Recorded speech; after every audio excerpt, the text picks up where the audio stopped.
Morning students. Now today topic is source of energy from the chapter of physics. Now energy.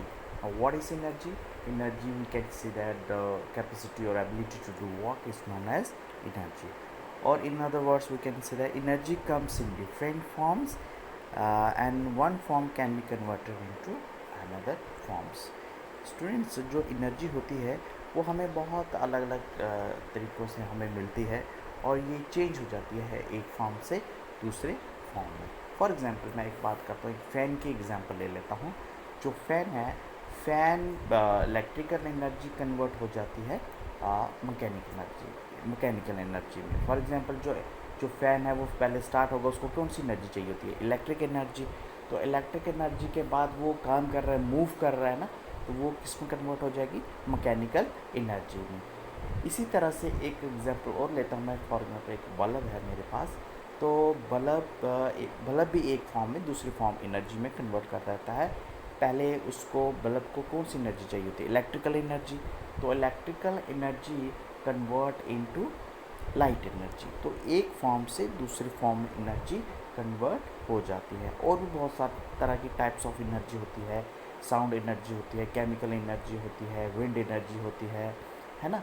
तो electrical energy, mechanical energy, potential energy, है ना, kinetic energy. तो बहुत तरह की energies होती हैं. तो कुछ एग्जांपल्स मैंने आपको दिए. तो ये था कि जो एनर्जी होती है वो एक फॉर्म से दूसरे फॉर्म में कन्वर्ट हो जाती है. इसलिए हम कहते हैं energy can neither be created not to be destroy. It can simply changes from one form to another form. अब हमें एनर्जी की ज़रूरत क्यों पड़ती है? Need of energy. अब हमें एनर्जी की ज़रूरत कब है? फॉर मेकिंग फूड, खाना बनाने के लिए हमें एनर्जी की ज़रूरत पड़ती है. फॉर लाइटनिंग के लिए, फॉर ट्रांसपोर्ट के लिए, फॉर रनिंग मशीन्स के लिए, for industrial activities and agriculture work के लिए. तो ये सारे के सारे जो पॉइंट्स मैंने आपको बताए, इन्हीं कारणों से हमें एनर्जी की ज़रूरत पड़ती है.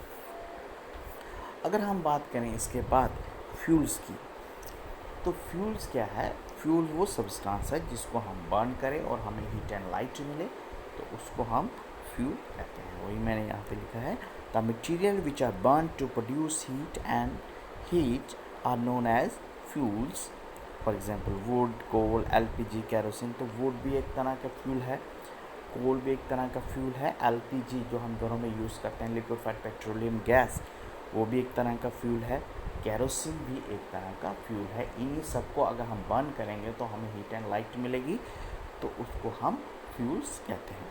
अब इसके बाद है characteristics of a good fuel, यानी क्या खासियत है अच्छे फ्यूल की, वो यहाँ पे हमने लिखा है. तो फर्स्ट पॉइंट है high calorific value. He give more heat per unit, यानी पर यूनिट मास के अकॉर्डिंग हमें ज़्यादा हीट मिले, तो उसको हम कहते हैं हाई कैलोरीफिक वैल्यू. यानी इस फ्यूल में हाई कैलोरीफिक वैल्यू हमें मिल रही है, तो वो अच्छा फ्यूल है. Second point, burn without giving out any smoke और हार्मफुल गैसेस. जैसे हम फ्यूल को बर्न करते हैं तो अच्छा फ्यूल हम उसे कहते हैं जिसमें स्मोक कम हो, यानी धुआं वगैरह जो है, जो कार्बन मोनोऑक्साइड्स गैसेस रिलीज़ करते हैं वो कम मिले, तो उसको हम अच्छा फ्यूल कहते हैं. फॉर एग्जांपल एलपीजी है, एलपीजी में जो ग्रीन फ्लेम होता है वो एक गुड फ्यूल है. और अगर येलो या रेड फ्यूल मिल रहा है तो वो as compare to blue flame से वो कम अच्छा है. तो यानी ब्लू फ्लेम अच्छा फ्लेम होता है जिसमें हम स्मोक ना मिले, ज़्यादा धुआं ना मिले, तो वो अच्छा फ्यूल होता है. The third point is proper ignition temperature. यानी जो फ्यूल है, फ्यूल जल्दी इग्नाइट हो जाए, जल्दी आग पकड़ ले, जल्दी कैचेस फायर हो जाए, यानी उसको ज़्यादा हाई टेम्परेचर ना करना पड़े, कम जल्दी ही वो आप लो टेम्परेचर या हाई टेम्परेचर ना करना पड़े, कम टेम्परेचर पे भी वो कैचेस फायर कर ले, तो उसको हम कहते हैं प्रॉपर इग्निशन टेम्परेचर उस फ्यूल का हो. Cheap and easily available. अब वो फ्यूल अच्छा होता है जो कि हमें एक तो सस्ता मिल जाए और ईज़िली आसानी से मिल जाए, उसको हम अच्छा फ्यूल कहते हैं.